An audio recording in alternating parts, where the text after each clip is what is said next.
Au travers de la capsule Différenciation, définition et objets de différenciation, nous vous avons présenté les différents objets sur lesquels la différenciation est susceptible de porter. Sur le contenu, les processus, les productions, les structures et l'environnement, et enfin les natures d'interaction entre les élèves. Dans cette vidéo, nous allons vous présenter des exemples de gestes professionnels relatifs à ces objets. Tout d'abord, la différenciation peut porter sur le contenu. Différencier sur les contenus revient à différencier ce sur quoi les tâches données aux élèves ont porté selon leurs caractéristiques.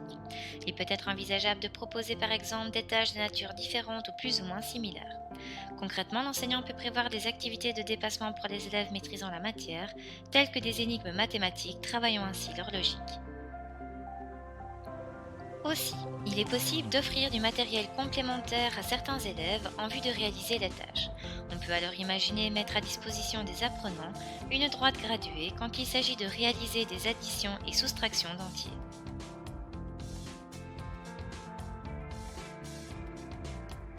Différencier les processus consiste à différencier les stratégies et moyens que l'élève va utiliser pour comprendre et s'approprier le contenu. Pour ce faire, l'enseignant peut, par exemple, utiliser l'enseignement explicite, c'est-à-dire procéder en 3 étapes: modelage, pratique guidée et pratique autonome. Concrètement, l'enseignant peut démontrer l'apprentissage des priorités opératoires en présentant des calculs simples puis complexes et en réfléchissant à voix haute. Ensuite, les élèves s'exercent en groupe avec l'aide du professeur. Durant ce temps, ce dernier pose des questions pour objectiver la compréhension des apprenants et fournit des feedbacks. Enfin, de manière autonome, les élèves réinvestissent ce qu'ils ont appris.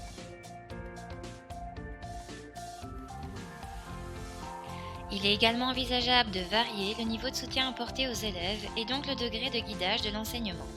Dans ce cas, le professeur autoriserait la calculatrice à un enfant dyscalculique lors de calculs de pression afin que le calcul mental ne soit pas un frein. Différencier sur les structures et l'environnement signifie aménager les modalités relatives à l'organisation des tâches et à l'environnement dans lesquels les tâches sont proposées. Il est alors possible de modifier l'aménagement de la classe en distinguant par exemple des endroits calmes, des endroits de manipulation, des endroits propices à la collaboration ou bien encore des endroits où trouver des ressources. Il est aussi envisageable de gérer les apprentissages, le climat ou le contenu organisationnel. En pratique, le professeur peut jouer sur les regroupements d'élèves en ateliers réalisant des activités diverses. Différencier les productions revient à laisser aux apprenants différentes options pour attester de leur progression. Par exemple, il peut être envisageable de demander des productions différentes aux élèves en fonction de leurs besoins et de leurs caractéristiques individuelles. De la sorte, les apprenants auraient la possibilité de démontrer leur compréhension et leur acquis sous différentes formes: un exposé, un débat, un sketch, une description orale ou bien encore une chanson.